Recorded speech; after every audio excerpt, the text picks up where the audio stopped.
이번에는 네 번째 장, 전설의 근원지 라인강과 도나우강. 라인강, 도나우강 둘 다 저는 정말 자전거로 좀 거짓말 좀 보태면 수십 번 왔다 갔다 했습니다. 라인강에 관련된 이야기 중에 가장 유명한 것이라면 물론 로렐라의 언덕이라는 이야기입니다. 하이네가 작사했고, 로렐라에 가면은 S자로 강물이 탁 꺾입니다. 대부분 그냥 쭉 흘러가는데 거기서 꺾인다는 얘기는 물살이 아주 요동을 치고 있다는 얘기고, 그래서 많은 사람들이 거기에서 사고를 당하고 아마 죽었을 것 같습니다. 그래서 이야기가 생겨났고, 거기에서 뭐 금발의 아가씨가 노래를 부르면 그 노래를 듣다가 한눈 팔다가 죽었다, 그런 이야기가 전설로 형성되었고, 라인강은 특히 남북으로 흐르기 때문에 동서를 나누는 자연 어떤 경계가 됩니다. 그리고 도나우강은 쭉 저쪽으로 부다페스트까지 흘러가는 강인데, 거기에서는 또 게르만 민족의 역사들이 많이 있고, 제가 바이로이트에서 한 차를 타고 가면 100km 정도 거리에 떨어져 있는 레겐스부르크라는 곳이 있는데, 레겐스부르크에 가면 발할라라는 곳이 있습니다. 그러니까 아테네의 신전을 그대로, 크기를 그대로 본따서 지어 놓았고, 기둥도 똑같은 숫자로 딱 세워놓고 신들의 신전을 지어 놓고 거기에 게르만 민족이 생각하는 신들을 다 모아 놓았습니다.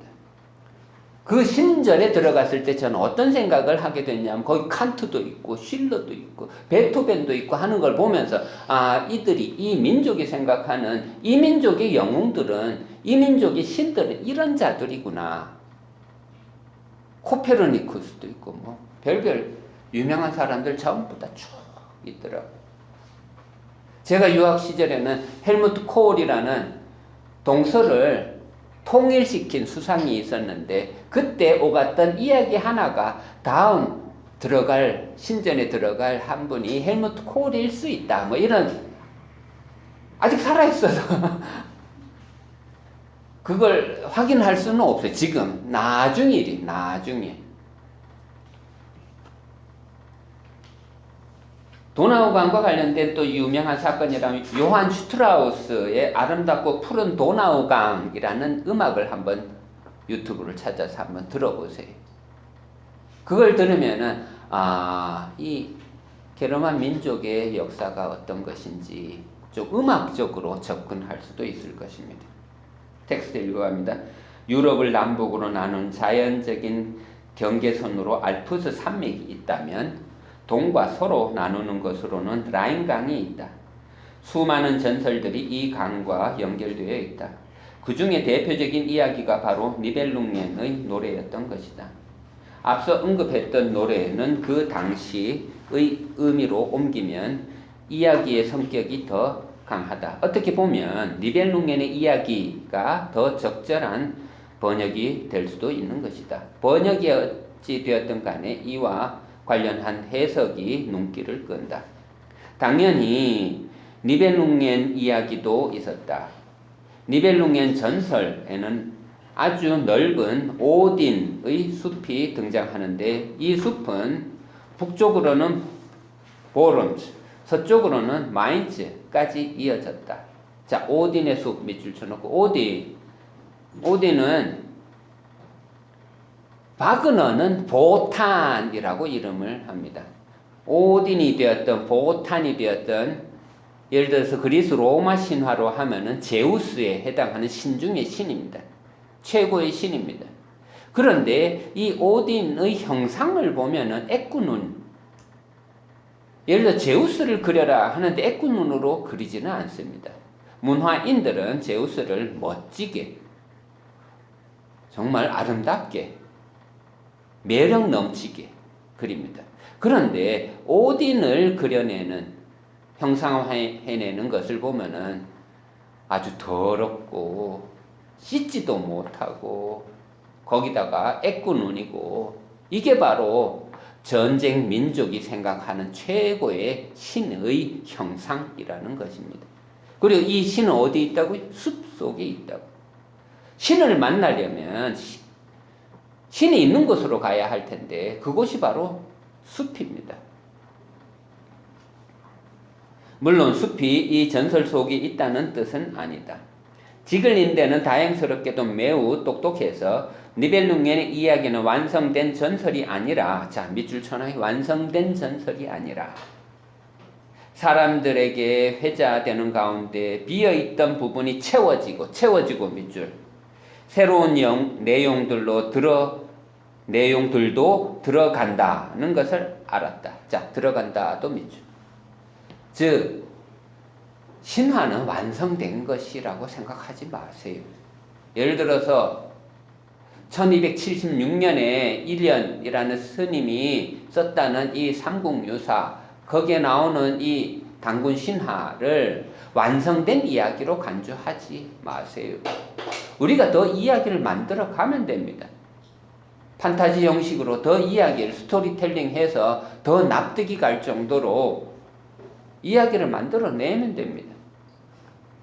예를 들어서 요즘 유행하는 BTS의 노래들처럼 저도 옆에서 계속 듣다 보니 흥얼흥얼하게 되고 익숙해지니까 지금 세계인들이 무엇 때문에 얘들한테 지금 이렇게 열광하는지 보이더라고요. 예를 들어서 제가 어렸을 때 우리 아버님은 내가 좋아하는 음악을 음악으로 간주하지도 않았습니다.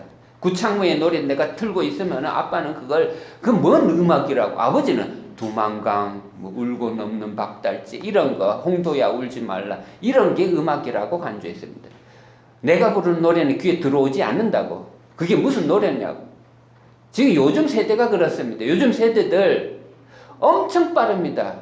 비트가 쪼개고 우리는 그냥 4분의 4박자에 익숙해져 있는데 요즘 젊은이들이 부르는 노래 우리는 귀에 들어오지도 않습니다. 하지만 지금 세대는 그걸 듣고 따라하고 노래하고 열창, 떼창이라고 합니다. 다 따라합니다.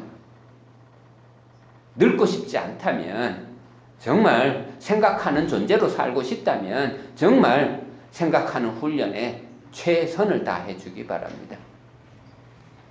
전설이라는 장르의 특징을 잘 설명해 주고 있다. 전설은 말 그대로 전해지는 이야기를 뜻한다. 사람들의 입을 통해 전해지는 이야기, 그런 이야기는 전해지는 과정 속에서 과장되는 것이 특징이다. 이야기는 재밌어야 하기 때문이다. 재미가 없으면 들어주는 사람이 없고 들어주는 사람이 없으면 전설은 형성되지 못한다. 이야기꾼은 그래서 어떤 형식으로든 재미를 창출해내는 데 신경을 써야 한다. 마찬가지로 니벨룽겐의 전설은 아직 완성된 것이 아니다. 세월이 흐르면 흐를수록 더 많은 이야기들로 풍부해질 것이다. 시대를 거듭하면서 천재들이 탄생할 것이고 그 천재들은 그 전설에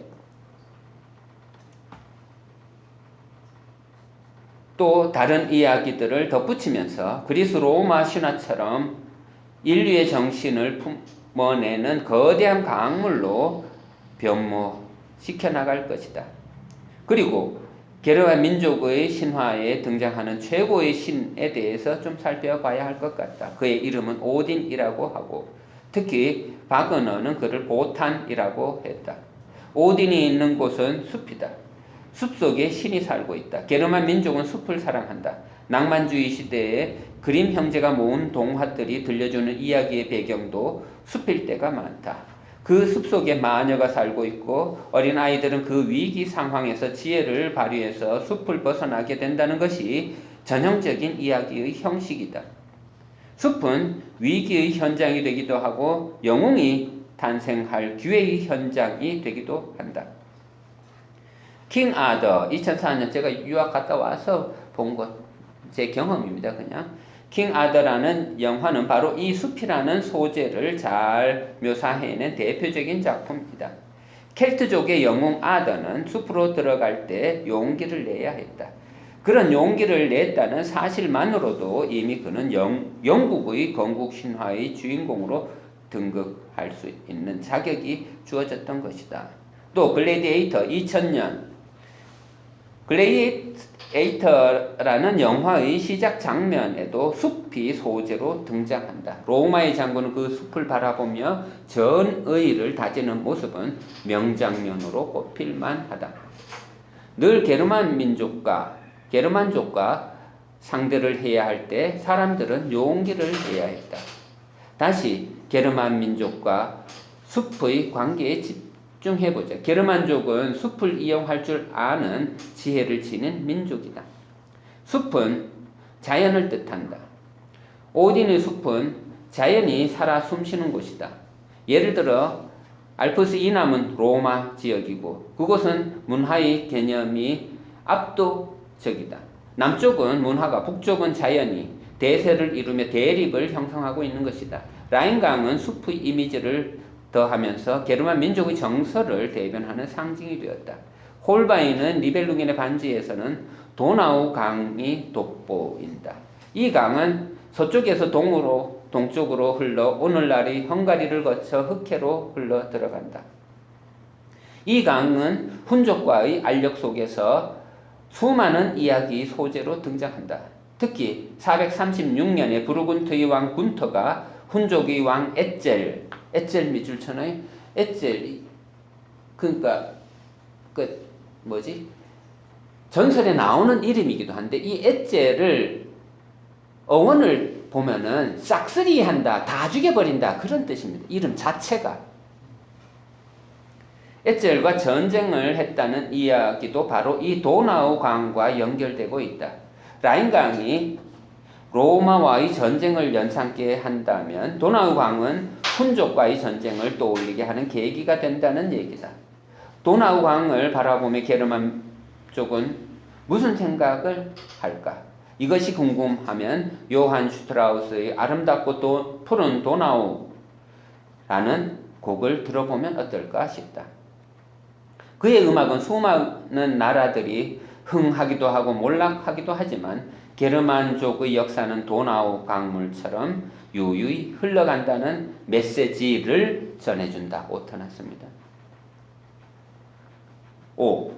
평화론의 한계와 겁쟁이 논리. 자, 겁쟁이 밑줄 쳐놓고 게르만 민족이 생각하는 겁쟁이는 누굴까? 예를 들어서 맨날 이기려고 하는 자가 겁쟁이에요. 그걸 이해하려면 비극을 이해하라 이거예요. 비극이 뭐냐? 내가 죽는다는 걸 아는 자입니다.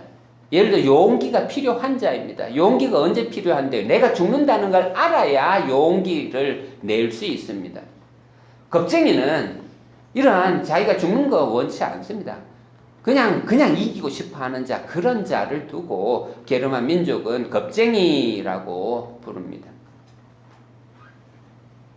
읽어갑니다. 평화는 승리를 통해서만 주어진다. 이것이 니벨룽겐 전설을 통해 전해지는 게르만의 신념이다. 승리를 위해서는 전쟁이 필연적인 조건이 된다. 전쟁을 위해서는 전사가 되어야 한다. 태어난 자는 전쟁을 위해서 훈련되어 있어야 하고 전쟁을 위해 만반의 태세를 갖추고 있어야 한다. 승리는 준비된 자의 것이다. 준비된 자에게 승리의 기회가 주어진다. 하지만 전쟁에서는 승리만 할 수 없다는 것이 역사의 교훈이다. 전쟁을 일상으로 삼아야 했던 게르만 민족은 이 패배에 대한 인식 또한 품고 있어야 했다. 만일 왕께서 싸우지도 않고 밑줄 쳐놔요. 싸우지도 않고 자신의 왕국을 할마와 같은 사악한 놈에게, 적에게 넘겨주었다 밑줄. 넘겨주었다면 지금은 왕은 어떤 왕으로 남을지 아시옵니까? 크산텐을 지키고 보호하는 것이 첫 번째 과제였습니다. 비록 이 과제를 실패했을지언정 충실히 따를 가치가 있는 과제이지요. 승리만을 얻고자 하는 남자, 밑줄 쳐놔요. 승리만을 얻고자 하는 남자. 그러니까 상황도 되지도 않고 준비도 안 돼 있으면서 또 승리하려고 하는 이런 거. 게르만 민족은 원치 않습니다. 그런 사람이 비겁한 자입니다. 승리만을 얻고자 하는 남자는 도대체 어떤 남자겠습니까? 그는 겁쟁이입니다. 소신이 제 팔을 하나 잃었다고 해서 분노하겠습니까? 아니옵니다. 소신은 단지 팔 하나만을 잃어버린 것이 화가 날 따름입니다. 싸우지 않고 나라를 건네준다는 것은 무책임한 처사다. 아무리 상대가 좋다고 해도 자기 나라를 남의 나라에 굴복시키는 것은 그 나라의 책임자가 할 짓이 못된다. 한 나라의 장수는 자기 나라를 위해 목숨을 바치겠다는 일념으로 전쟁에 임해야 한다. 그것이 게르만족이 원하는 바다. 자기 나라를 지키고 보호하는 것이 첫 번째 과제이다. 이보다 더 숭고한 과제는 없다. 이 과제를 책임지기 위해 개인은 혹독한 훈련 과정을 견뎌내야 하는 것이다. 승리가 답이다. 패배는 나라의 몰락을 의미한다. 그런데 전쟁에서는 승리만을 거듭할 수가 없다. 전쟁에서는 패배도 있을 수 있다. 그것을 감당하게 하는 것이 니벨룽엔의 전설이 전하는 교훈적 메시지이다. 게르만 민족은 승리를 지향한다. 맞는 말이다. 하지만 이들은 패배의 쓴맛도 잘 알고 있다. 패배의 굴욕도 외면하지 않는다. 다만 그런 것을 어떻게 극복해내고 있는지 그것이 관건이 될 뿐입니다. 훗날을 기약하는 것도 사는 방법이 될 수 있다. 사는 기술이 될 수 있다는 얘기다. 살다 보면 실패할 수도 있다. 실패는 인간적이다. 독일인들이 좋아하는 속담 중의 하나다. 실패를 아는 자가 실수를 적게 하게 마련이다. 실패할 가능성도 있지만 도전하는 것이 진정한 용기다. 용기 있는 자에게 영웅의 자격이 있다. 용기 있는 자는 실패의 두려움을 극복한 자임에 틀림없다. 죽을 수도 있다는 그 두려움을 넘어서서 자신의 한계에 도전을 했기에 영웅의 자격이 있는 것이다. 이런 자들의 삶은 정치의 내용이 되었고 역사가 되었다. 정치는 항상 남자들의 일이었고 정치의 끝은 늘 전쟁이었다.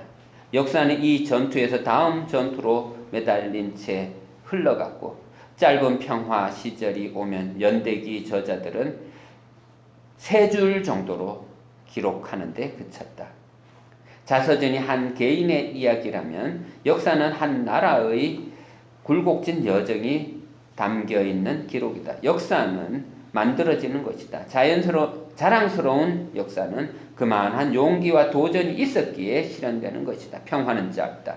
긴 것은 전쟁이다. 행복은 순간이다. 불행은 일상이다. 그 불행을 어떻게 대하고 살았는가? 그것이 전쟁 민족이 주목하는 역사의 현장이다. 목숨을 걸고 영웅처럼 싸웠는가? 아니면 목숨을 구걸하며 겁쟁이처럼 살았는가? 이것이 전쟁 민족이 중요하게 바라보는 기준이다.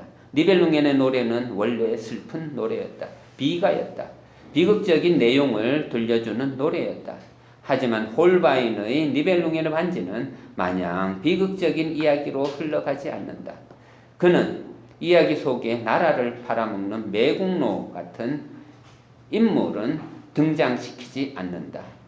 그런 것에 의해 이야기가 비극의 형식을 꿰차지는 않는다. 다만 정정당당하게 결투를 하지 않고 등 뒤에서 공격한 결과 영웅이 죽게 되는 것이 비극의 요인으로 작용한다.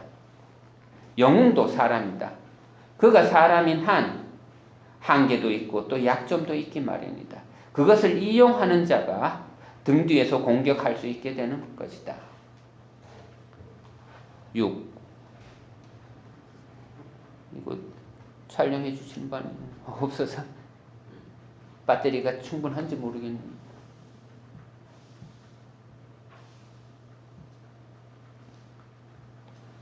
일단 시작하겠습니다. 6. 용과의 결투 그리고 승리자에게 주어진 권리. 영웅을 죽이면서 탄생하게 된다. 자, 이게 핵심인 것 같아요. 경험주의, 철학, 베이컨도 이런 말을 했어요. 뱀이 시간 다 된 것 같죠? 다시 잘라야 될 것 같아요.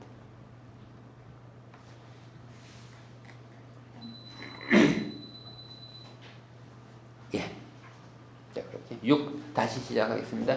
용과의 결투, 그리고 승리자에게 주어진 권리.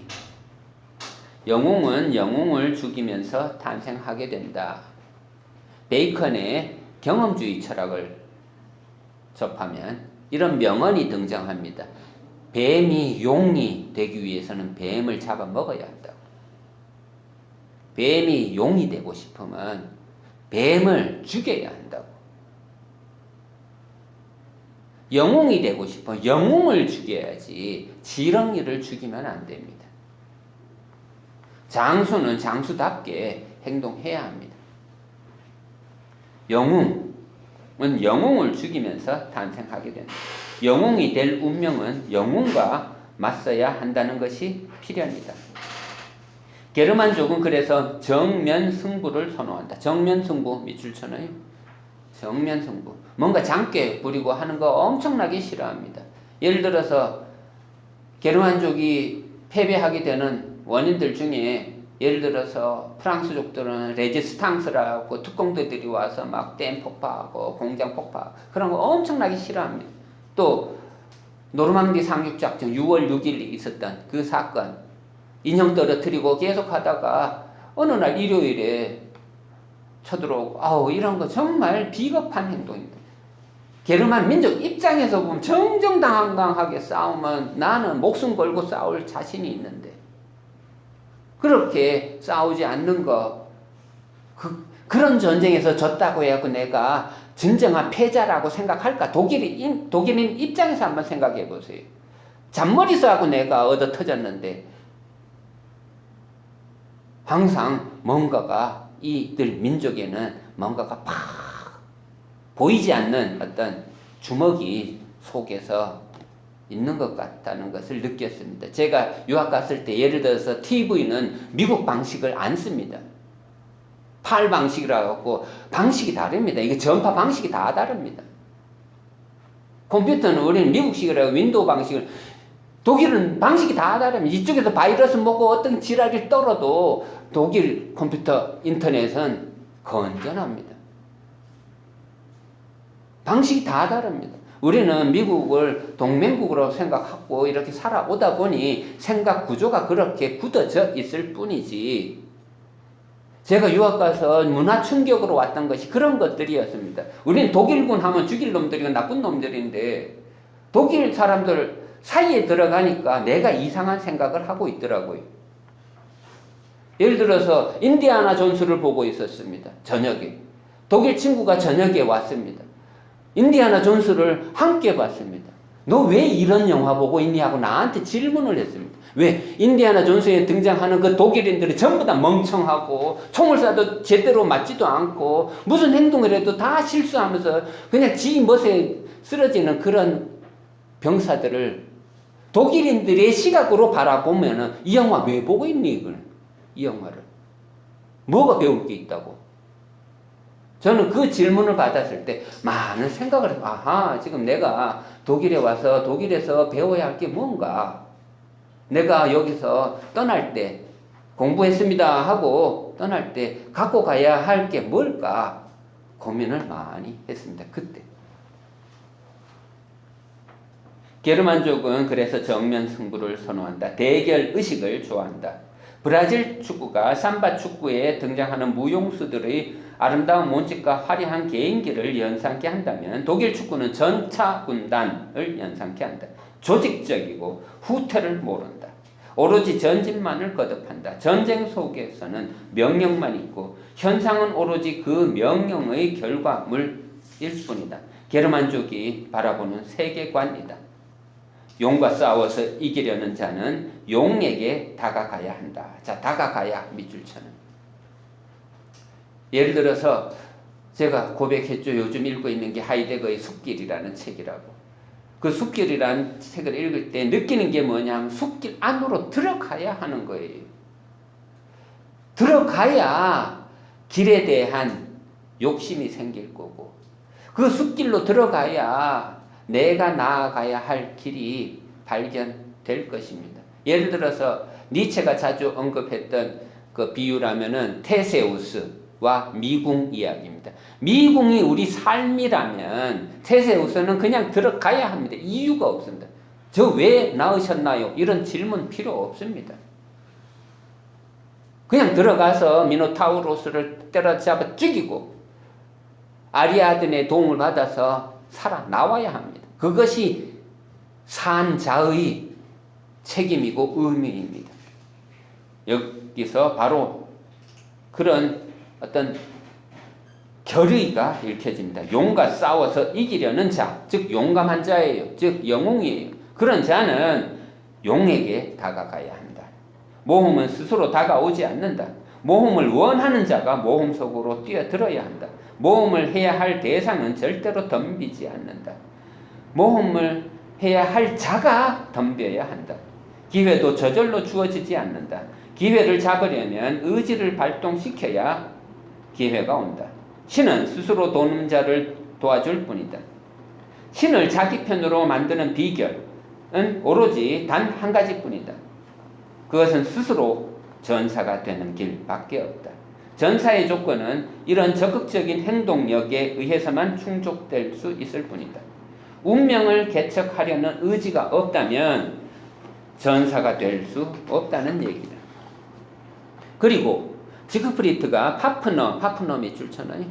파프니어라고도 해요. 용의 이름입니다. 거인입니다. 파프너라는 용을 죽임으로써 얻게 된 다른 무기들이 또 있다. 그것은 자기 자신을 숨길 수 있는 투구와 금은 보화가 그것이다. 특히 금은 보화는 너무도 많아서 하나의 수레에 담을 정도만 가져온다. 특히 그가 손가락에 낀 반지는 끊임없이 욕망을 부채질한다. 자, 끊임없이 욕망을 부채질한다. 밑줄 쳐놔요. 예를 들어서 독일인들이 가장 좋아하는 작가라면 괴테고 괴테의 최고의 작품은 파우스트입니다. 파우스트의 다른 이름이라면 욕망이라고 써놓고 파우스트라고 읽으면 됩니다. 독일어로 파우스트가 뭐냐면 주먹이라는 뜻입니다. 우리가 주먹을 쥐고 있으면 사람 이름을 주먹이라고 해놓았다면 그는 분명히 의지가 대단할 것입니다. 욕망의 화신이라고 생각할 것입니다. 파우스트는 죽을 때까지 노력하는 자입니다. 인간은 노력하는 동안 방황한다라고 괴테는 파우스트의 명언을 남겼습니다. 그리고 지금 지크프리트도 마찬가지입니다. 끊임없이 욕망을 쫓아갑니다.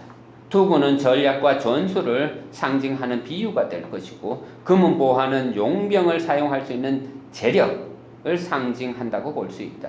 전쟁 민족은 이 둘, 즉 금은 보화, 투구, 이 둘을 잘 이해하고 있어야 한다.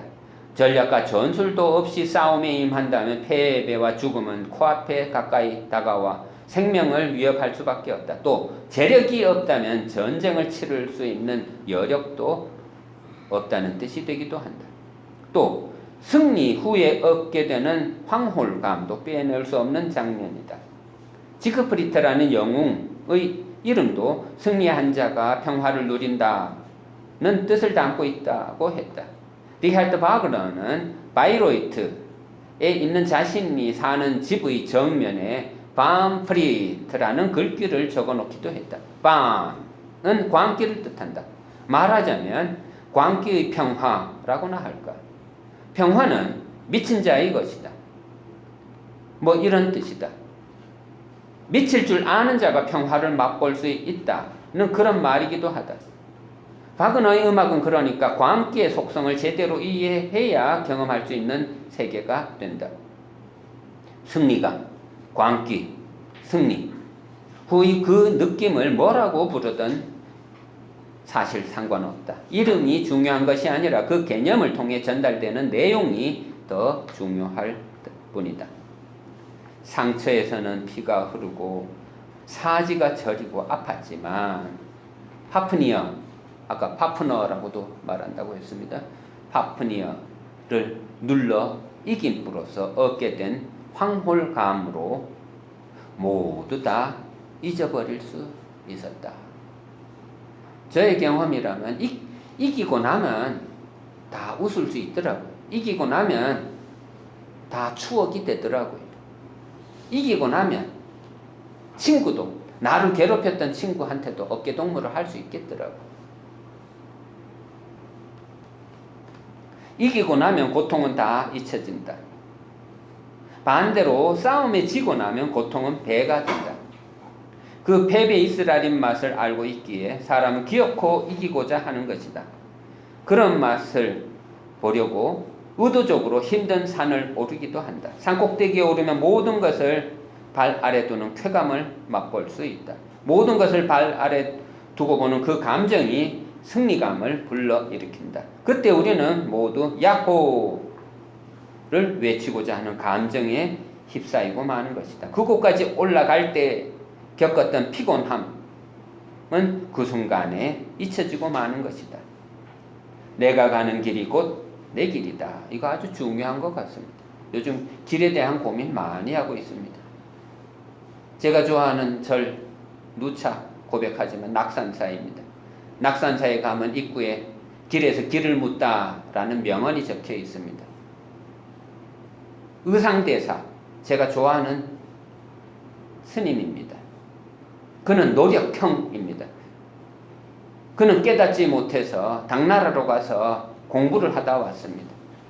그의 선배는 원효대사는 해골물 먹고 그냥 깨달아 버렸습니다. 유학 갈 의미를 상실하고 말았습니다. 원효대사는 천재형이라고 한다면 의상대사는 노력형입니다. 그래서 제가 의상대사를 좋아하는 것 같습니다. 늘 길에서 길을 묻고 있는 이러한 정신. 대답보다는 뭔가 가르치려고 하는 그런 꼰대 정신보다는 끊임없이 배우려고, 책을 읽으려고 하는 그 정신이 저에게는 더 좋습니다. 계속 읽어봅니다. 길은 삶의 문제이다. 갈림길은 선택의 문제이다. 하지만 자기 자신이 선택한 길을 원망할 일도 후회할 일도 아니다. 자, 원망 밑줄 치고 후회 밑줄 치고. 우리가 철학을 공부하면서 제일 많이 훈련해야 할 감정 중에 하나입니다. 인간은 이성적 존재라서 항상 1 더하기 1은 2고 2 더하기 2는 4다라는 것을 압니다. 4라는 답을 알고 나니까 2라는 답을 원망하고 후회하게 됩니다. 내가 그때 그러지 않았더라면 하고 후회합니다. 인간의 약점입니다. 이성을 통해서 생각하는 존재는 생각은 자유니까 어떤 생각을 하는지 상관없지만 하지만 모든 생각은 자기 책임입니다. 원망과 후회 이것을 스스로 극복하려고 노력을 해야 할 것입니다. 계속 읽습니다. 똑같은 상황이 똑같은 시간과 공간에 다시 벌어져도 자기 자신은 취향에 따라 같은 길을 선택할 수밖에 없다. 그 선택의 결과는 늘 같은 것이다. 사람은 이런 일에 익숙해져야 한다. 공자는 인생 50을 지천명이라 했다. 나이는 숫자에 불과하다. 지천명의 경지를 일찍 깨달을 수도 있는 것이다. 7. 마지막 장면과 홀바인의 메시지. 자, 이제 마지막 장면, 엔딩 장면까지 왔습니다. 이 긴, 정말 바그너의 작품으로 하면 16시간, 낭독을 하게 되면 16시간 낭독. 홀바인의 책, 저는 한 2주일 동안 읽었습니다. 여러분들은 나보다는 더 빨리 읽을 수 있으니까 1시간이면 충분히 읽을 수 있을 겁니다. 이제 마지막까지 왔습니다. 복수, 라헤라고 합니다. 복수는 게르만 민족을 관찰하고 연구했던, 그래서 최초의 게르만 전문가라고 할 수 있는 로마의 역사가 타키투스는 게르만 지역을 한 번도 여행한 적이 없는 역사가입니다. 타키투스는 평생을 로마에서만 산 역사가입니다. 그런데 타키투스는 게르마니아라는 책을 98년에 집필합니다. 저는 이것을 심리학적으로 좀 접근해 보았습니다. 아무도 알려주지 않으니까. 왜 타키투스는 이런 글을 썼을까? 왜 로마인은 게르만 민족을 영웅시하는 이러한 게르마니아를 썼을까라는 질문을 던지고 제 스스로 답을 한번 찾아보았습니다. 그때 니체의 철학이 도움을 주었습니다. 아, 데카당 시절이었구나. 로마가 썩어 들어가고 있는 시절이었구나. 이러한 썩어 빠진 로마인들에게 정신 좀 차리라고 쓴소리하고 있구나. 게르만 민족은 저렇게 전쟁 민족 막 윗사람이 명령하면 일사불란하게 이렇게 깨끗하게 청렴하게 살아가는데 로마 민족은 흥청망청 디오니소스를 추종하며 비너스를 추종하며 축제나 벌이고 있고 그래서 좀 본 좀 받아라 하는 의미에서 게르마니아를 쓰지 않았을까? 이건 제 생각입니다. 어쨌거나 이 타키투스는 게르만 민족의 덕목을 설명하는데 정말 짜릿합니다. 저는 정말 전율을 느꼈습니다. 전쟁 민족군, 아, 이런 게 미덕이라고 하는 거구나 하고 깨달았습니다. 그는 게르마니아라는 책에서 특히 충성, 명예, 용기, 복수를 게르만 민족이 지향하는 4대 덕목으로 소개했다. 자, 저는 이 4대 덕목, 저의 책 대부분 반복하고 있는데, 저는 특히 마지막 부분이 제일 짜릿합니다. 우리는 싸우지 말라가 미덕입니다. 한쪽 뺨 맞으면 다른 쪽 뺨을 내주는 것이 미덕이라고 생각합니다. 그런데 복수에 대한 이 미덕 정말 절묘하기도 하고 신비롭기도 하고 독일에서 제가 배워야 하는 어떤 민족성이기도 하고 내가 배워야 할 생각의 패턴이기도 하고 복수하라. 예를 들어서 제가 독일에 있을 때 분데스리가 모르면 친구들하고 대화가 안 되니까 분데스리가를 자주 봤습니다.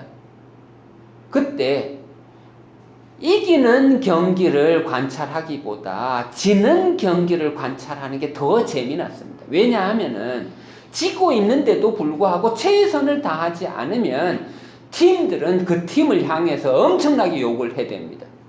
그런데 최선을 다했어요. 정말 심장이 터져라고 뛰었는데도 불구하고 졌으면은 울면서 위로해 줍니다. 지고 있는데도 최선을 다하지 않아?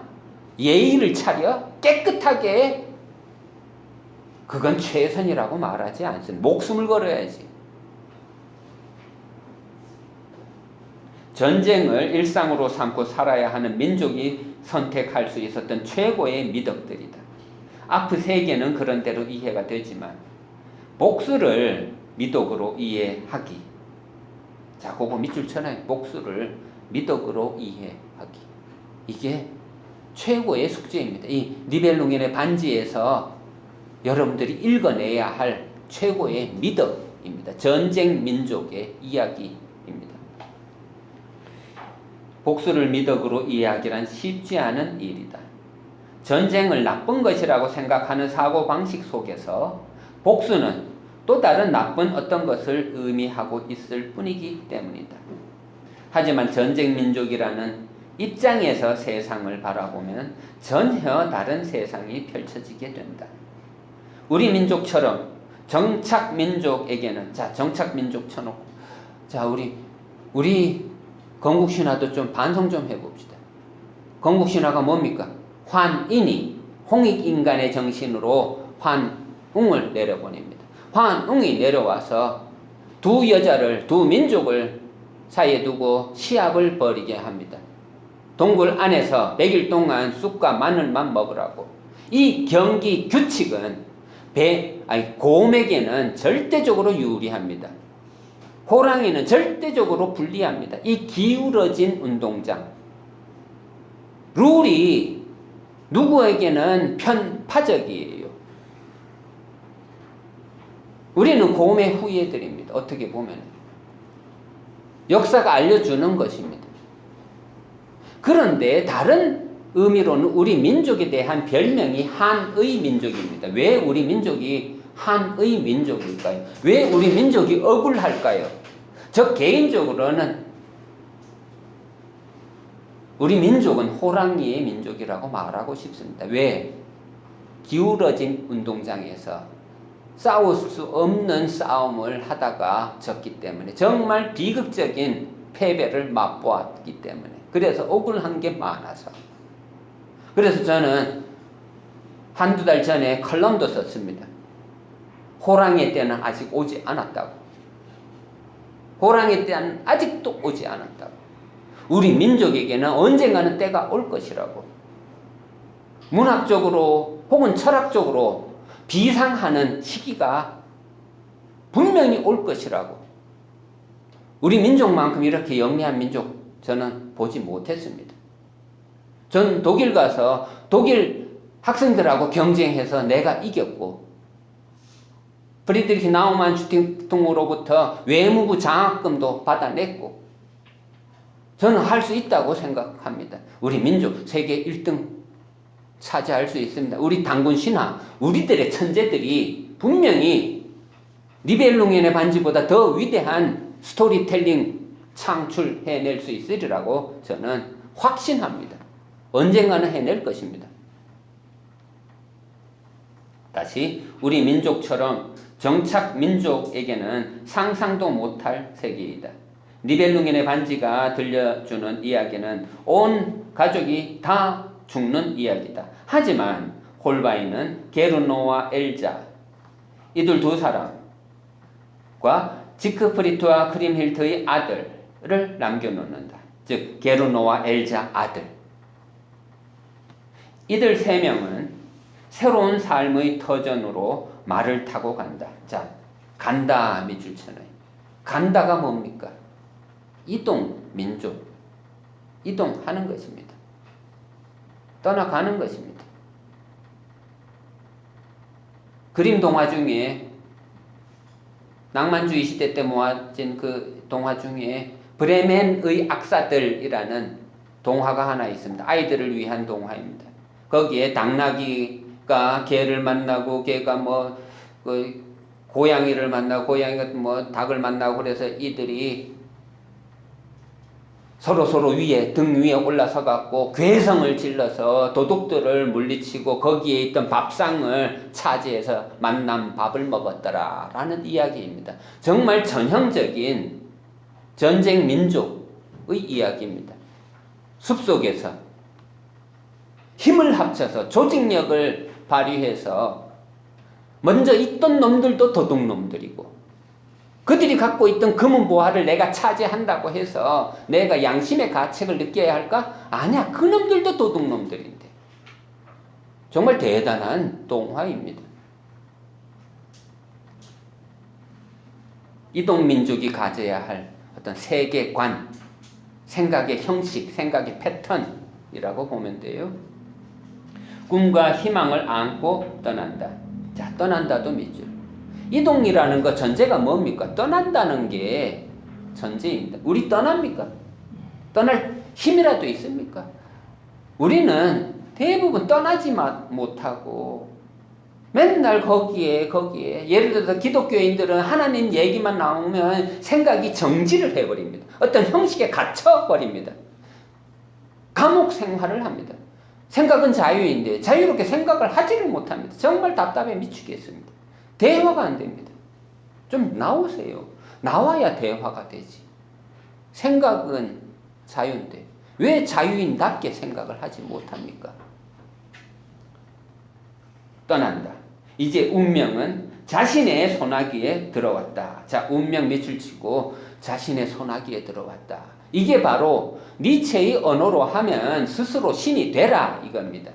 스스로 신이 되어서 자기 인생을 창조하면서 살라고, 운명을 개척하면서 살라고, 누구한테 물어보지 말고, 점쟁이한테 내일 어떻게 갈까요? 동으로 갈까요? 서에 갈까요? 하고 타인에게 묻지 말고 제발 스스로 길에서 길을 묻는 그 용기, 숲속으로 들어가서 빛이 부족하지만 거기에서 빛을 찾으려고 애를 쓰는 그 용기, 우리의 윤동주처럼 지난 시간 제가 윤동주 시 외우다가 놓쳤는데 오늘 다시 한번 재도전해 봅니다.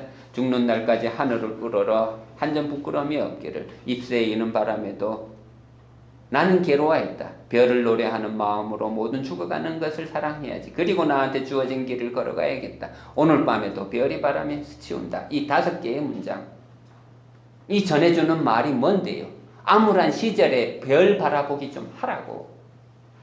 근데 그 별이 바람에 스치니까 얼마나 불안하고 그냥 잎새가 바람에 흔들려도 이렇게 괴로워 죽겠는데 별이 바람에 스치니 얼마나 괴로울까. 이 윤동주는 이 민족적 고통을 느끼고 있는, 그래도 별을 헤면서 견디잖아요. 마치 이육사의 광야처럼 이 밤이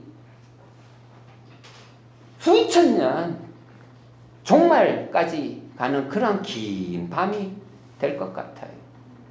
그래도 초인은 올 거라고. 그래서 이 노래의 씨앗을 뿌리고 있노라고 노래하고 있어요. 이육사는. 자, 마지막 대목이니까 좀 쉬었다. 좀 잘라야 될 것 같은데 26분이나 돼버렸는데 이거 계속 이거 더 이상 잔인한 운명 따위는 없으며 신들의 장난감이 되지 않을 겁니다. 잔인한 운명 밑줄 치고 신들의 장난감 밑줄 쳐요. 예를 들어서 운명이 잔인하다. 누가 말할 거예요? 운명이 잔인하다. 네? 운명이 잔인하다. 누가 말해? 패자들이 하는 말입니다. 약한 자들이 하는 말입니다. 아버지 왜 저를 낳으셨나요? 너 나 사랑하니? 전부 다 약자들이 하는 말입니다. 나하고 좀 놀아줘. 스스로 놀면 될 텐데, 스스로 길을 찾아가면 될 텐데, 스스로 운명을 개척하면 될 텐데 운명을 타인에게 물어보는 거예요.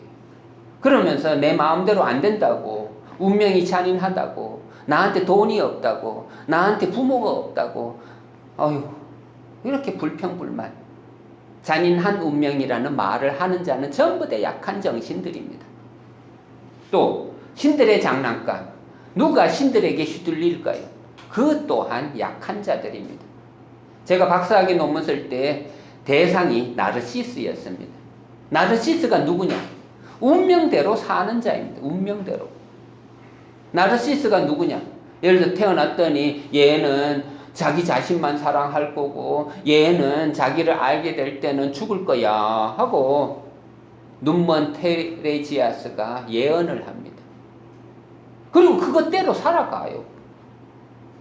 지천명을 느끼지 못하고 자기 운명을 깨닫지 못하고 거울을 바라보면서, 물거울을 바라보면서 거기서 자기 자신을 발견하면서 죽어가요.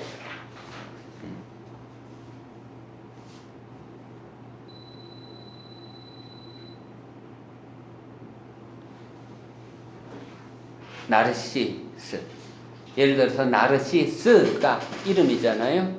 뒤에 이즘을 붙이면, 예를 들어서 마르크스에 이즘을 붙이면 막시즘 혹은 마르크시즘 이런 식으로 발음이 됩니다. 마찬가지로 나르시스에다 이즘을 붙이니까 나르시스시즘이 됩니다. 그래서 스이로 발음이 하지 않고 독일 사람들은 나르시시즘이라고 발음을 하게 됩니다.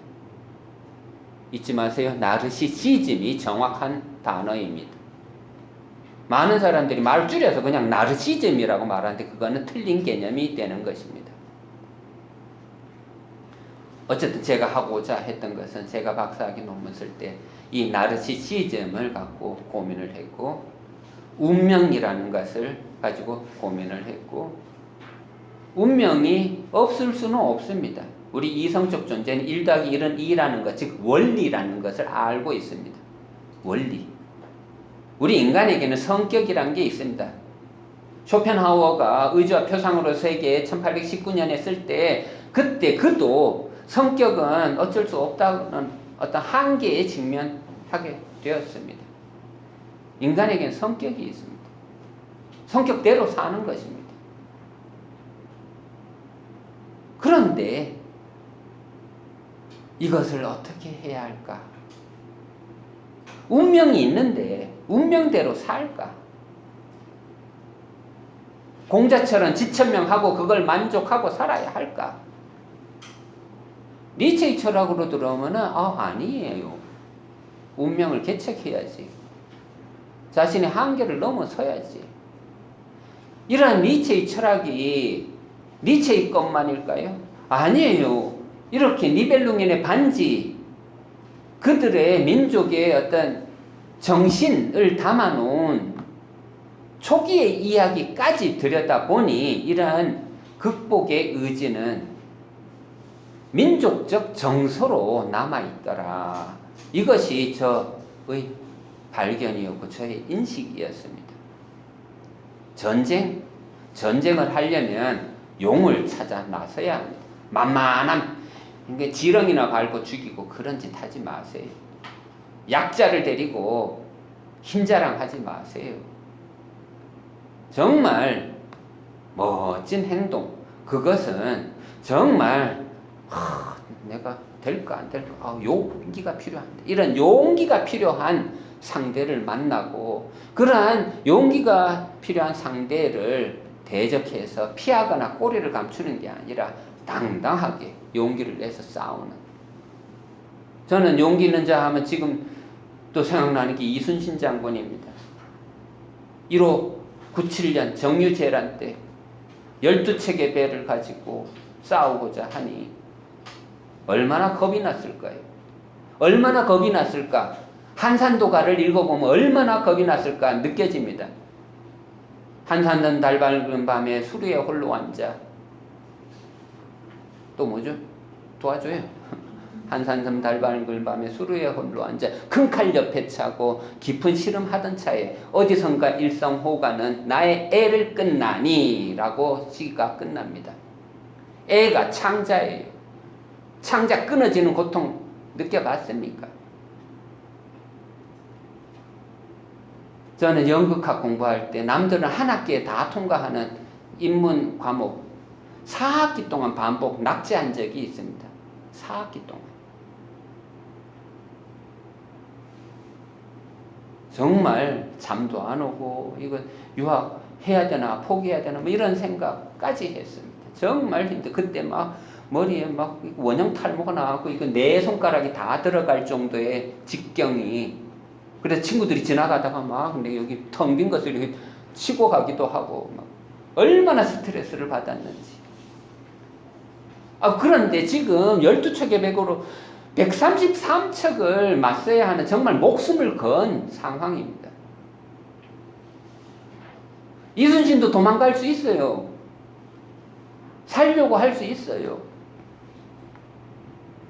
정유재란 때 그래도 싸우겠다 하니 그땐 필요한 게 바로 용기. 저 어렸을 때 그래서 이순신을 엄청 좋아했습니다. 이순신처럼 살겠노라고. 또 계속 읽어봅니다. 함께 길을 찾아봐요. 자, 이것도 멋진 말이에요. 지금 마지막 장면이란 거 잊지 마세요. 마지막은 항상 유언을 남기듯이 글을 쓰게 돼요. 저도 책을 쓰다 보면 마지막 쯤에 이르면은 항상 물론 처음부터 진지하기는 하지만 그래도 마지막에 이르면 이 책의 메시지를 담아내려고 애를 씁니다. 함께 길을 찾아봐요. 어디로 말을 모을까요? 게르노는 잠시 생각에 잠겼다. 나는 한때 아이슬란드 밑줄 쳐놓고 우리도 요즘 막 TV로 자주 봤죠. 뭐 오로라 구경도 하고. 하지만 과거로 한번 가봐요. 민족 이동을 하던 시절에 한 번도 안 가본 그 나라.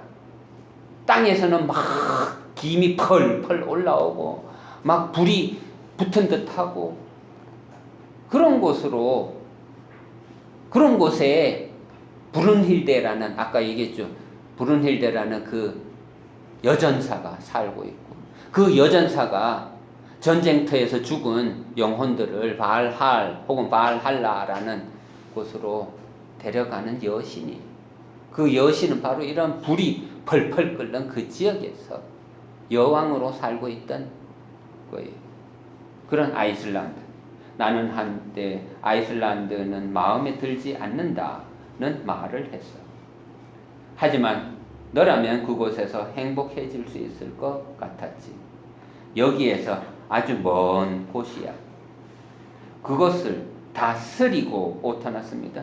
다스리고 있는 태수는 곧 왕이 될 자이며 그 이름은 에올린트라고 해. 자, 이런 이름들은 전부 다 홀바인 텍스트에만 등장하는 이름들입니다. 그런 거. 근데 이런 책 읽다 보면 인물들이 너무 많다 보니 부담되는데 그런 이름들을 너무 신경 쓰지 마세요. 그냥 쭉 통독하고 나면 이야기가 어떤 줄거리가 보입니다. 그것이 중요할 뿐입니다. 아주 훌륭한 사람이야. 엘자는 고개를 끄덕였다. 아이슬란드로. 좋아요인 것 같아. 이것도 또 오타난 것 같아. 좋아요. 북쪽으로. 몇 주 동안 계속 북쪽으로 달려야 할 거야. 게르노가 걱정스럽게 말을 꺼냈다. 하지만 우리는 시간이 많잖아. 자, 이 밑줄 쳐놔요. 시간이 없다고 말하는 사람이 누굴까요? 게으른 자예요. 지금 시간이 없는 사람, 10년이 지나도 시간 없다는 말 하는 사람이에요. 마음의 여유를 갖는 훈련을 하세요. 모든 것을 내려놓으면 그 마음이 날개를 찾고 날개를 나에게 부여해주고 하늘을 나는 기분을 만끽하게 해줄 겁니다. 우리는 시간이 많잖아. 왕국은 어찌 될까요? 부르군트와 크산텐 그리고 덴마크는 이 모든 왕국을 다스릴 수 있는 왕자는 무심하게 어깨를 으쓱거렸다. 왕국은 망하겠지. 그래도 땅과 사람들은 남을 거야. 자, 이거 밑줄 쳐요. 이게 홀바인의 명언 같아요. 전설에는 등장하지 않는 말이에요. 스토리텔링의 천재 홀바인이 이런 말을 이제 게르만 민족의 언어로 만들어 놓은 거예요. 땅과 사람들은 남을 거야. 예를 들어서 우리 역사를 공부하다 보면은 660년인가요? 백제가 멸망하고 668년인가요? 고구려가 멸망하고 등등.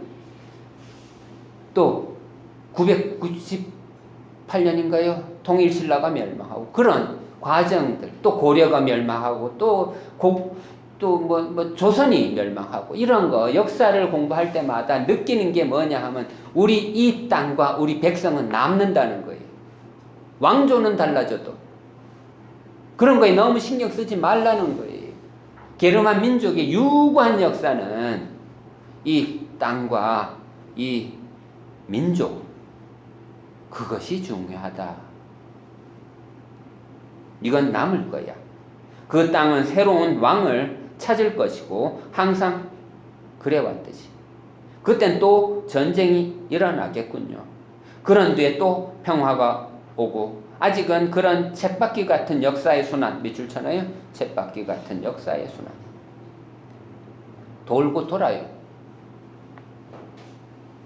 봄, 여름, 가을, 겨울 끝날 것 같죠? 아니에요. 봄이 또 와요. 니체의 철학 용어로 하면 똑같은 것의 영언, 귀 사상이라고 해요. 내가 한숨 자고 나면 내가 달라질까요? 내가 극복하고 나면 내가 달라질까요? 내가 깨닫고 나면 이동용이가 사라질까요? 아니에요. 성불이 된다 한들 살아있다면 산자는 살아야 돼요. 또다시 아침을 먹고 점심을 먹고 저녁을 먹고 또 잠을 자야 돼요. 이게 바로 영원 회귀 사상이에요. 크게 보면 역사가 보이는 거예요. 쳇바퀴 같은 역사의 순환을 깰 수 없어. 저 멀리서 우렁차게 천둥이 쳤다. 자, 천둥 밑줄 쳐내. 니체가 자라투스트라 이렇게 말했다 해서 수차례 반복하는 비유입니다. 천둥은 언제 탄생할까요? 먼저 번개가 친다는 게 지혜입니다. 번개가 뭔데? 빛이에요. 빛이 팍! 그 다음에 1초, 2초, 3초 거리에 따라서 꽝꽝꽝 할 겁니다. 진리는 빛입니다. 그 진리의 소리가 귀에 들리기까지는 1000년이 걸릴 수도 있고 2000년이 걸릴 수도 있고, 니체는 이렇게 예언했습니다. 자기의 철학이 힘을 발휘하려면 현대 이후가 되어야 한다고. 현대 이후가 됐나요? 아직도 신은 죽었다라는 말이 아직도 낯설게 들리는데 그게 가능할까? 포스트 모더니즘이 왔다고요? 아이고, 함부로 말하지 마세요. 근대, 현대 이후라고 함부로 말하지 마세요. 천둥이 쳤다. 이들은 지금 천둥 소리를 듣고 있어요. 그리고 이제 정말 마지막 중에 마지막 문장입니다. 그들은 비를 맞으며 쉬지 않고 달렸다. 멋진 말이에요. 쉬지 않고 달렸다. 이동하고 또 이동했다. 아이슬란드는 북쪽에 있는 나라로 여기에서 아주 먼 곳이다. 몇 주 동안 계속 북쪽으로 달려야 갈 수 있는 나라다. 하지만 엘자와 게르노는 갓난 아기 지그프리트를 데리고, 자, 지그프리트 이름이 똑같아요. 지그문트의 아들이 지그프리트고, 지그프리트가 지금 등 뒤에서 공격을 당해서 죽임을 당하는데 이제 여왕이 낳은 왕자 이름을 똑같이 아버지의 이름을 따서 지그프리트라고 지어줘요. 이것 또한 홀바인의 스토리텔링입니다. 만든 이야기입니다. 지그프리트를 데리고 그곳으로 간다. 그곳에서는 행복하게 살 것 같다는 희망을 품고 그 먼 여행을 자처하는 것이다. 자, 희망 밑줄 쳐내. 희망이야말로 이성적 존재에게 최고의 무기입니다. 독일 속담 중에 희망이 가장 나중에 죽는다라는 말이 있습니다. 희망의 원리야말로 이성의 최고의 무기입니다. 최고의 명검입니다. 희망의 철학. 니체도 비극의 탄생에서 이런 말을 했습니다. 모두가 희망을 포기하는 그 자리에서 나는 희망을 가진다라는 말. 이게 바로 허무주의 철학입니다. 허무주의가 뭐냐고요? 허무를 감당해내는 힘입니다. 범종처럼 속에 공과 물을 가득 채우지만 그 소리야말로 삼라만상을 구원하는 해탈의 소리가 됩니다. 희망을 품는다는 것, 산자의 책임입니다. 그곳에 가면 국경을 맞대고 서로 갈등을 빚으며 살아야 하는 야만족의 삶으로부터는 벗어날 수 있다고 믿기 때문이다. 홀바인이 판타지 소설의 형식으로 설정한 이상향이다. 인류의 역사는 전쟁과 평화를 거듭하며 진행된다. 아직은 그런 쳇바퀴 같은 역사의 순환을 깰 수 없다. 아직은 전쟁과 평화의 악순환을 극복할 수 없다. 하지만 그 아직은이라는 시간은 언제 끝날 것인가? 아무도 모른다. 또 전사의 후예인 지그프리트가 아이슬란드에서 성장하면 어떤 사람이 될 것인가? 그 훗날의 이야기도 알 수 없다. 대서사시는 여기서 막을 내린다. 천둥 소리는 번개가 남겨놓은 것이다. 번개는 먹구름이 모여야 생긴다. 자, 먹구름도 밑줄 쳐놓고, 먹구름을 니체는 뭐라고 자꾸 설명했냐 하면 고통입니다. 고통은 느끼고 또 느껴야 깨닫게 됩니다. 고통을 느낀다라는 말이 힌두교에는 아스케제이고, 아스케제가 불교에서는 금욕 고행이라고 번역합니다. 금욕 고행을 거듭해야 우리는 깨닫게 됩니다. 불교에서는 우리가 사는 이 세상을 사바세계라고 했습니다. 사바세계는 참고 견디는 세계라 했습니다. 참고 견디는 이 세계를 잘 견뎌야 우리가 해탈하게 됩니다. 제가 제일 좋아하는 성경 구절. 그러나 끝까지 견디는 자, 구원을 얻으리라. 저는 이 말, 예수님이 하신 이 말 정말로 찰떡같이 믿고 있습니다. 즉 끝까지 견디는 자만이 구원을 받을 거라고 예수님이 하신 말씀입니다. 끝까지 견디지 못하는 자는 하나님도 어쩔 수 없다고 하신 말씀입니다. 먹구름을 모아라. 아시겠죠? 우르릉 꽝꽝. 먹구름이 모이면 서로 다른 세력들이 갈등을 빚는다. 으르렁거리는 맹수들이 서로를 위협하듯이 힘을 과시한다. 그러다가 서로 다른 기운이 맞닿으면 어김없이 번개가 발생한다. 전쟁은 그런 식으로 발생하는 것이다. 하지만 그 전쟁의 이야기는 시간이 걸려야 형성된다.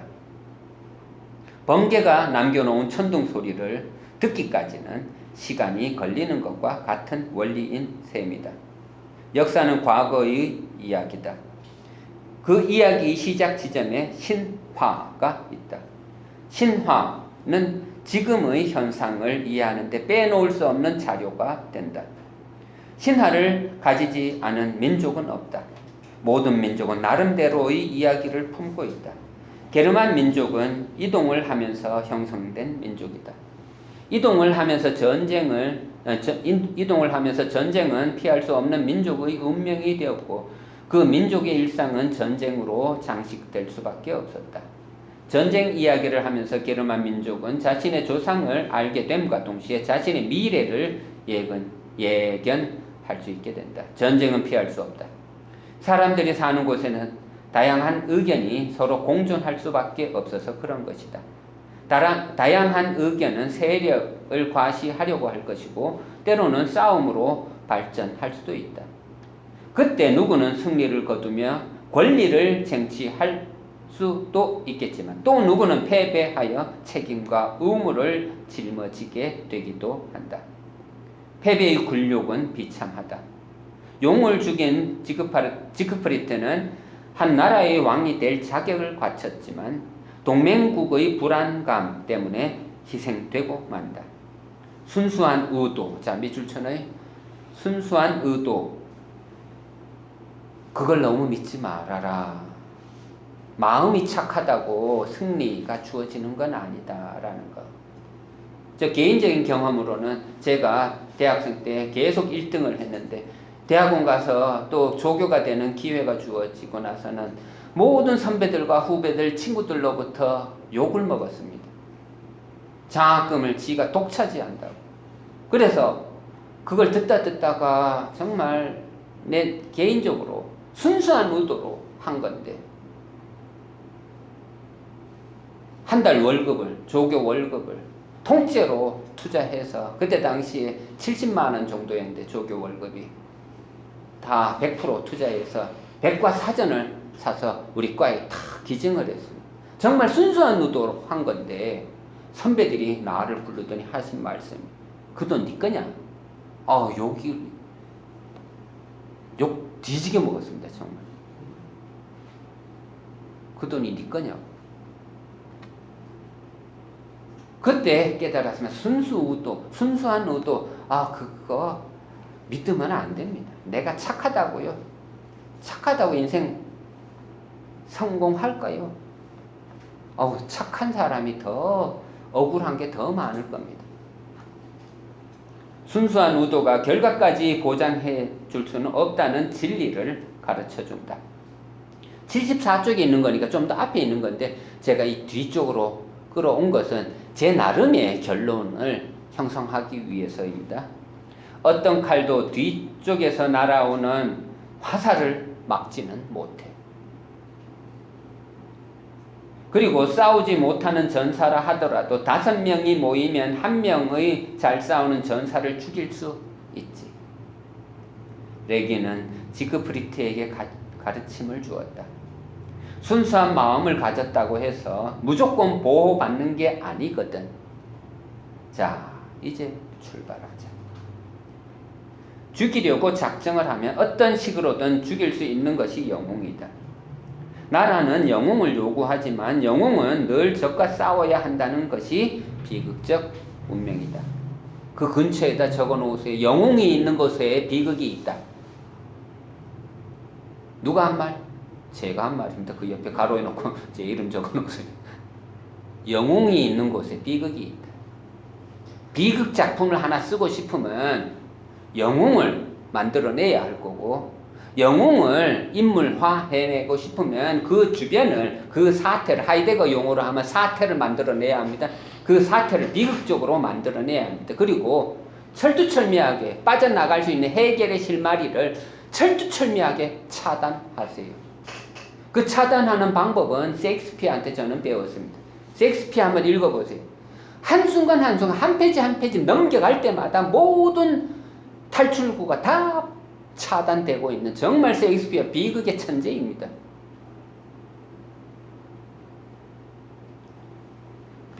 니벨룽겐의 반지는 천둥 소리를 들려준다. 그 소리를 듣기 위한 시간은 충분하다. 하지만 우리는 시간이 많잖아. 이 인용문과 함께 오늘 수업 끝내겠습니다. 촬영은 여기까지 하는 걸로 하고 우리끼리 또 대화하는 시간 갖도록 하겠습니다. 감사합니다. 네, 질문하세요. 독일 교과서에서 고대 제일 앞에 나오는 게 어느 부분이죠? 혹시 역사 배울 때? 질문이 우리나라 고조선 얘기하듯이 네. 독일의 가장 고대 역사를 어디서부터 보이잖아요. 역사로만 아까 얘기했듯이 최초의 문헌이 타키투스의 게르마니아로 평가해요. 그런데 타키투스의 게르마니아를 읽어보면 게르만 민족이 너무 미화되어 있어요. 너무 아름답고 전쟁도 아름답게 하는 민족이고, 그래서 아까 제가 던진 질문이 뭐냐, 왜 타키투스가 글을 이따구로 적었을까? 로마의 역사가인데 로마인들에게 듣기 좋은 소리를 해야 할 텐데 왜 나쁜 게르만 민족을 이렇게 미화해 놨을까? 이렇게 미풍양속을 적어놓아요. 로마하고 말년의 개판이나 왜 부지런하거나 좋은 정신 같은 거 있잖아요. 네. 그런 걸 하기 위해서 민속적으로 그 정도 묘사시 이제 제가 질문은 이제 역사와 신화의 구분을 할 때 그 당시 게르만족이 그러니까 갈리아 전개라는 이런 때 알려진 게 최초는 많잖아요, 로마 시대에. 근데 이제 그게 우리가 알기에는 신화가 너무 넓은 거예요. 북유럽 신화는 너무 그 넓죠. 개념이 큰 게르만 좀 지금의 독일을 연상할 때 그게 좀 궁금해서 구분을 소게르만 말하자면 어디까지 들어가죠? 저도 모르겠어요. 품종에 밀려서 게르만족 그렇게 보나 보죠. 그러니까 400년 그거 네. 거기서부터 역사책에 나오는 거죠. 네. 니벨룽겐의 반지가 글로 적힌 거예요. 영웅이라고 봐야 되겠네요, 시대를.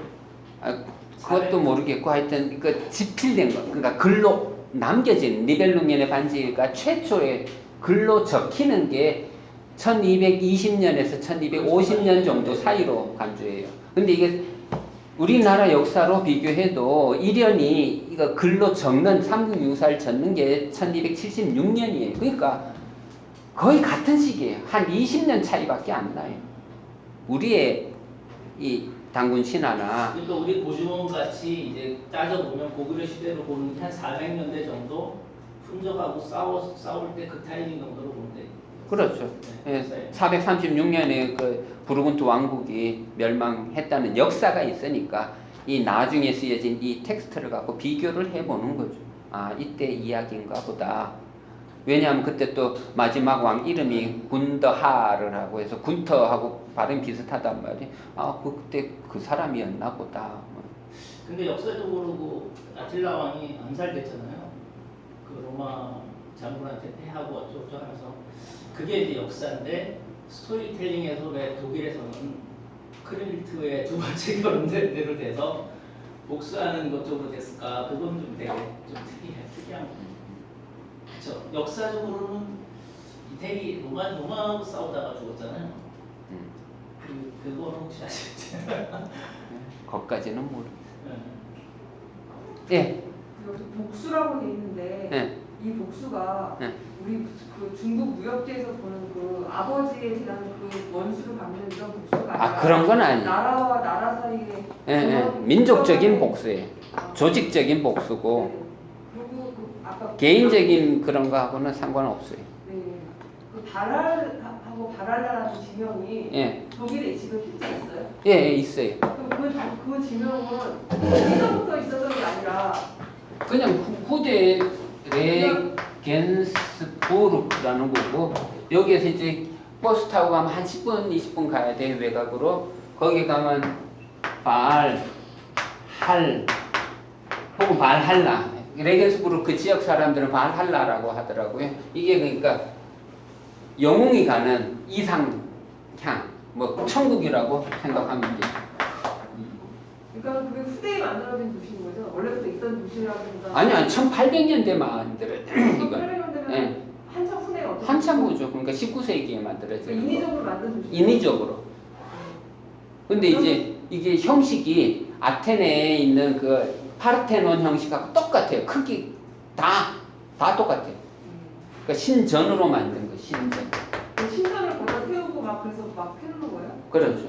아, 거기에 이제 민족의 영웅들을 다 아까 얘기했죠. 요만큼 흉상을 만들어서 뭐 코페르니쿠스도 있고 뭐 칸트도 있고 뭐 베토벤도 있고 음악가 뭐 별별 사람 다 있어요.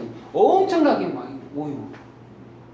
그리고 아까 그 오딘의 숲이라고 돼 있는데 예. 이 오딘의 숲이라는 게 실제로 있는 거이 지명 이름이 아니요. 없어요. 어딘지 전설에 전설에 전설에 있는 이야기지 그게 어딜까는 물론 가보면 여기가 오딘의 숲이다 하고 막 장사꾼들이 해놓은 건 많아요. 예를 들어서 영국 가면 그 엑스칼리버 꽂힌 돌이다 하고 그 디즈니랜드 가니 그거 있더라고. 이런 식으로 만들어 놓는 거는 있어요. 독일을 보면 검은 숲이라고 해서 큰 숲이 있잖아요. 그렇죠. 그 숲이 그 전설의 그 아니요, 슈바르츠발트는 한참 밑이에요. 이게 독일이라면 여기가 이제 슈바르츠발트예요. 슈바르츠발트라고 여기 이 근처에 그 하이데거 고향이고 그래서 그의 책 중에 숲길이라는 책을 읽으면 이 어둠의 숲을 배경으로 해서 철학적 고민을 했겠구나 하는 거고 보름스는 이쪽 라인강이 이 근처에 슈바르츠발트하고는 상관없어요. 어쨌든 근데 독일 전역이 땅이 우리처럼 몇 번 파면 이거 화강암 나오는 그런 대지가 아니라 땅이 좋다 보니 나무들이 너무 잘 자라요. 그러니까 숲 속으로 들어가면 어두운 건 당연해요. 어딜 가나. 그 니벨룽이 그러니까 아무튼 지역을 말하는 거예요. 그렇죠. 또 시조의 이름이라고 나온. 그렇죠. 그렇게 해도 돼요. 난쟁이적 시조. 그러면 그게 지리적으로 특정되지 않나요? 그렇죠. 그러니까 안개 끼는 이게 안개라는 단어다 보니 안개 끼는 민족을 의미하는 건 당연한 거고 그리고 이제 전설을 들여다보면 얘네들이 난쟁이로 표현이 돼요. 난쟁이, 그러니까 난쟁이 의식을 생각해 보면 됩니다. 난쟁이가 예를 들어 자기 민족 아까 바바라하고 똑같은 상황이 벌어져요. 바바라가 무슨 뜻이에요? 이게 야만이란 뜻이란 말. 근데 여자 이름을 바바라라고 한다는 걸 이해한다면 자기 민족을 보통 우리 뭐 대서랍을 뭐 이렇게 대 붙여갖고 크게 과장을 하는 게 대부분인데 게르만 민족은 자기 민족, 자기 조상을 난쟁이로 한다는 거 그런 걸 이해하면 되는 거예요.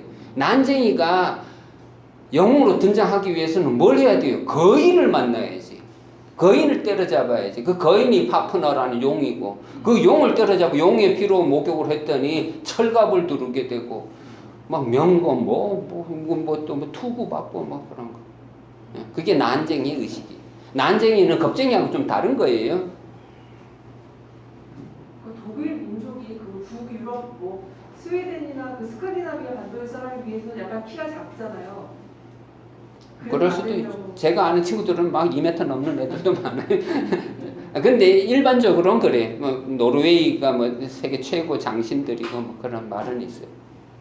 근데 어쨌든 이 북유럽 사람들은 전부 다 덩치는 큽니다.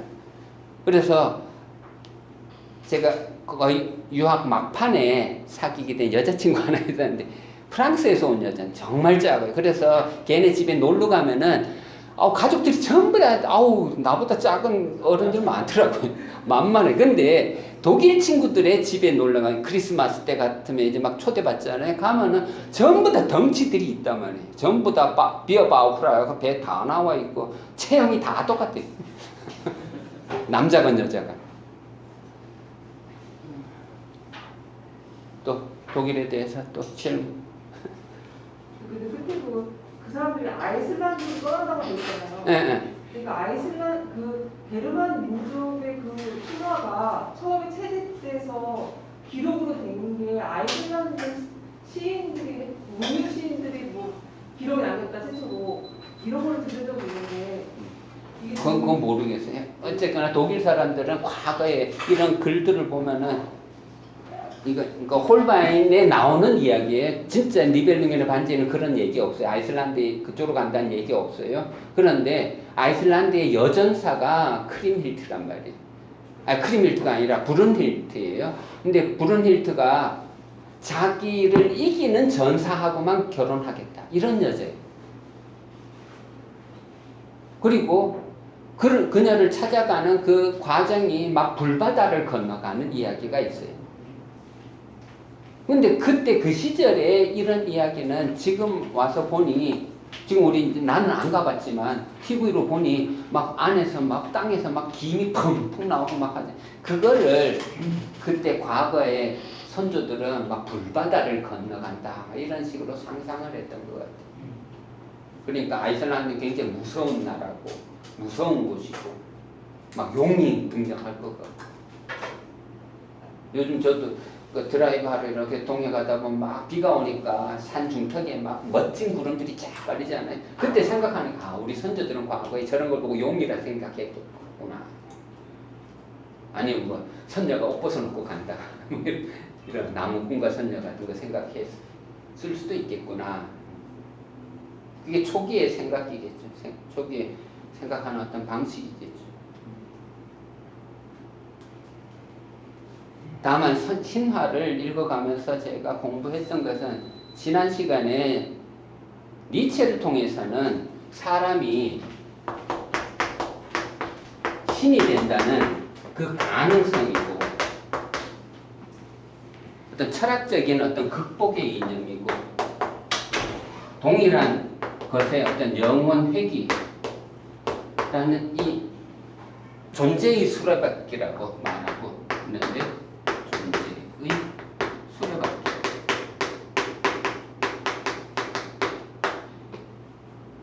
이것을 우리가 어떻게 깨달을 것인가 그게 숙제예요. 깨닫는 게 뭔데? 나도 몰라요. 법륜 스님한테 가서 여쭤보세요. 깨닫는 게 뭡니까? 그분도 제대로 몰라요. 여기 이진선 선생님 계시지만 뭘 깨달은 거 이분도 잘 몰라요. 죽을 때까지 공부할 뿐이지. 우리는 다. 다만 우리는 깨달을 수 있어요. 깨달을 수 있어요. 우리는 누구나 다 불교식으로 하면은 성불이 될 수 있어요. 우리는. 응? 우리는 생각하는 존재예요. 우리가 이 우주 공간에서 가장 고귀한 존재래요. 왜? 파스칼이 한 말이에요. 왜?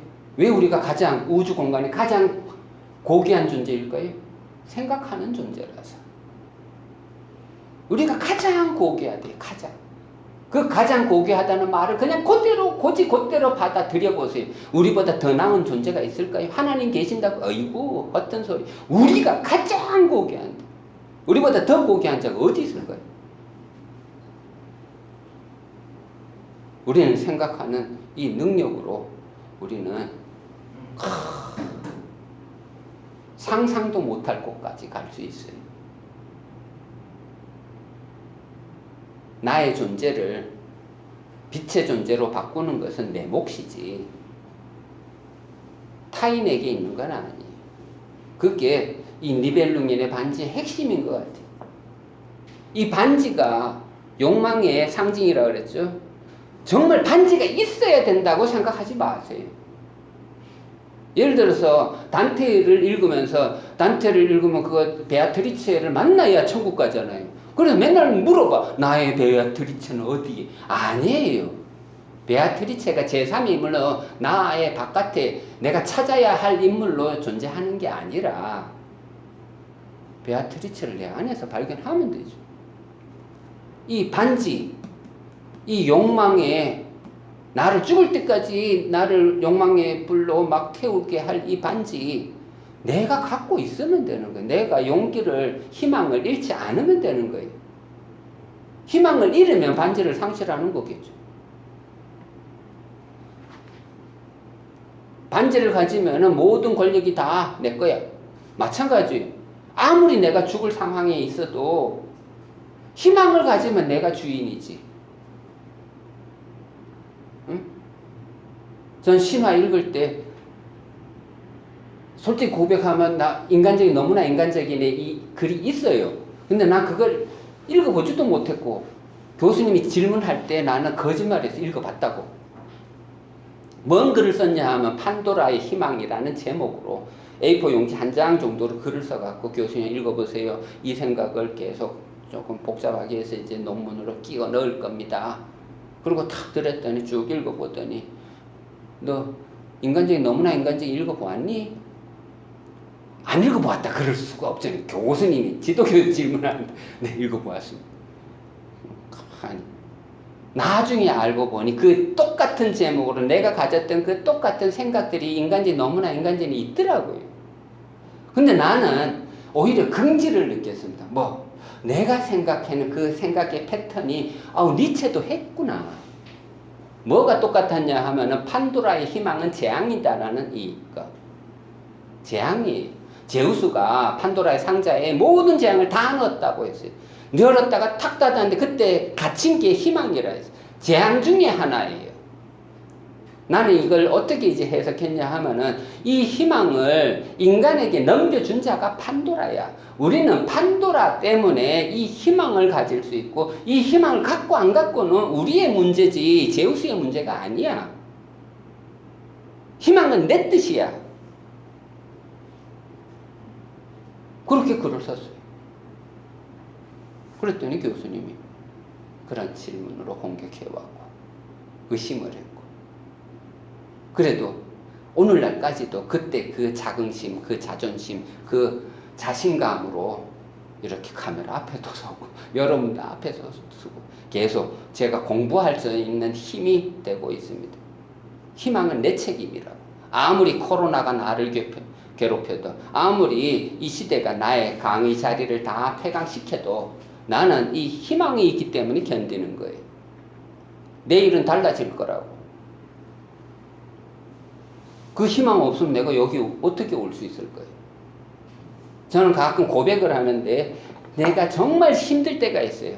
한 몇 달 전에 정말 강의가 100%가 폐지됐어요. 한 2달 동안 정말 아무 일도 못 하겠더라고요.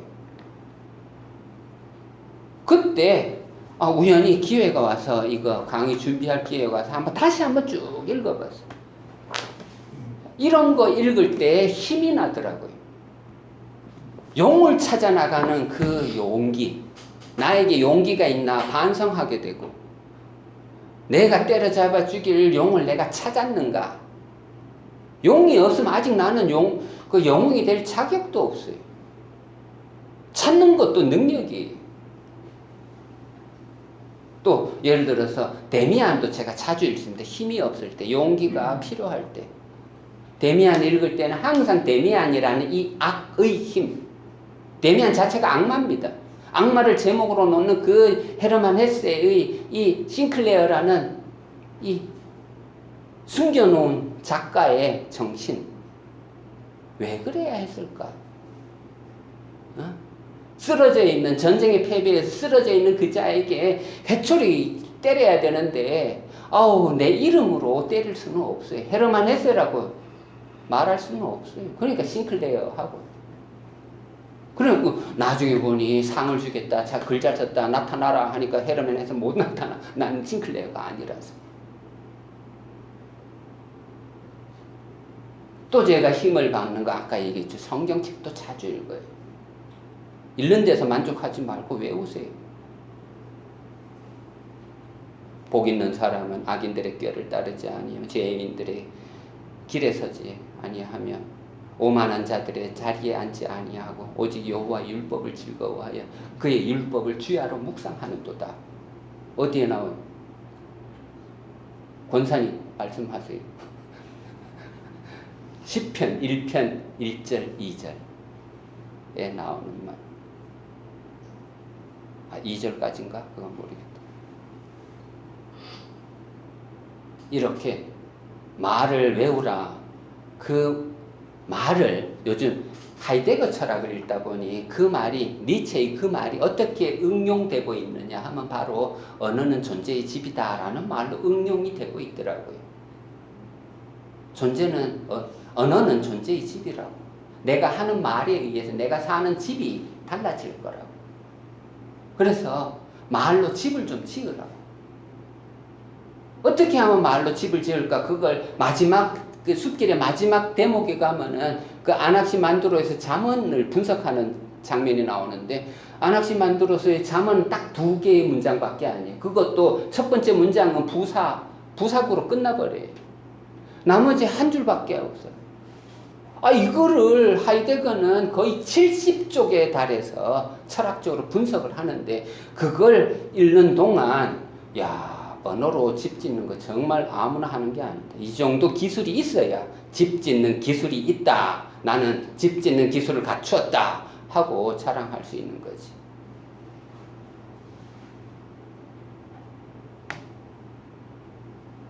하이데거 얘기 자꾸 해서 미안해. 요즘 읽고 있어서 거기 자꾸 연결이 되고 있어서.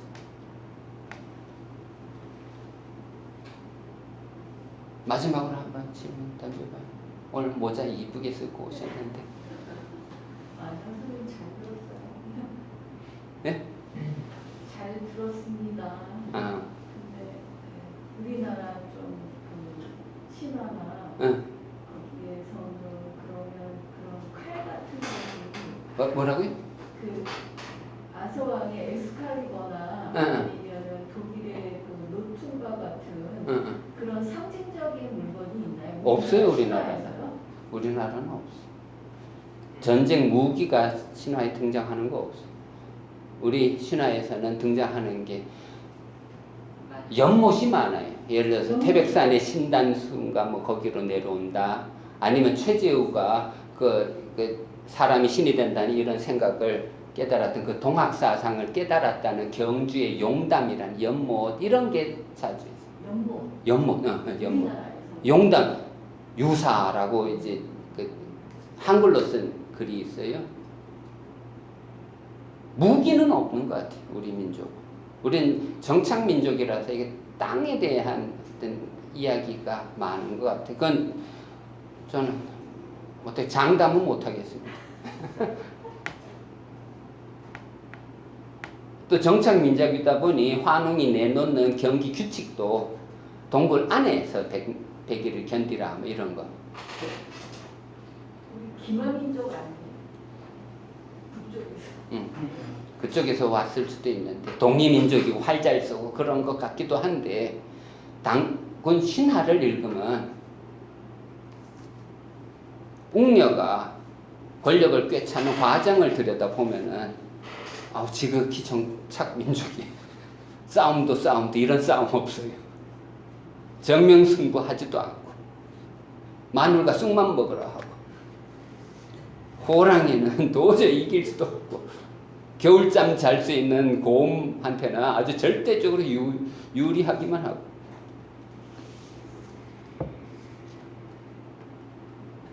그 곰이 웅녀가 권력을 꿰차고 이제 인간들을 낳았을 거 아니에요. 그게 그 후손들이 우리라고 하는 게 이 삼국유사의 줄기 핵심 이야기입니다. 근데 아까 말씀드렸듯이 우리가 억울한 게 많잖아요. 우리가 억울한 게 많은 건 우리가 만약에 곰의 후손이라면 억울할 거 없어요. 태어나면서부터 혜택받았는데 사는 누룰부터 태어나자마자 벌써 출발선이 다른데 그런데 왜 이렇게 우리 민족이 한해 민족하고 힘들어할까? 거기에 저 개인적인 사견이 들어간 거예요. 그게 호랑이 때는 아직 오지 않았다라는 글이에요. 우리 민족은 호랑이 후손이라고. 그 예멘 쪽 신화 요새 고조선사 많이 책 나오면 예. 예족이 그 부여 이쪽의 나라이고 맥 쪽은 이제 고구려의 그게 우리는 이제 토템 신화. 이제 막 이제 우리 역사로 들어온 저희 약점입니다. 저희 더 이상 물어보면 잘 몰라요. 어쨌거나 저 유학 갔다 왔을 때 또 영화가 하나 있었는데 단적 비연수라는 게 있었어요. 그런 걸 좀 많이 만들이 그게 바로 스토리텔링이에요. 당군이 도대체 누군데 나도 몰라. 그냥 이야기를 만들어내야지. 여기 3페이지밖에 안 되지만 그 3페이지 갖고 이야기를 어마어마하게 이렇게 만들어내야지. 이렇게 인물도 만들어내고. 응? 예를 들어서 영화도 명랑해전 그거 명랑이랑 하나밖에 못 만들었어요. 한산도 대첩도 좀 영화로 만들고 또 죽어가는 노량해전도 또 만들고 이렇게 3파전을 이게 3부작으로 딱 만들어내야 이순신이라는 그 영웅적인 행위가 딱 드러나지. 영화 하나 갖고 아직 못 잘라요.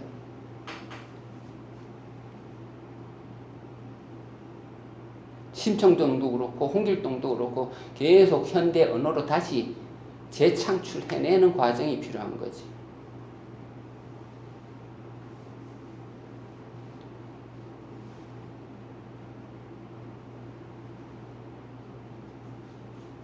됐습니까? 네. 네. 아마 다음 주는 아마 휴강일 거고 다다음 주에 또 뵙겠습니다. 감사합니다. 네.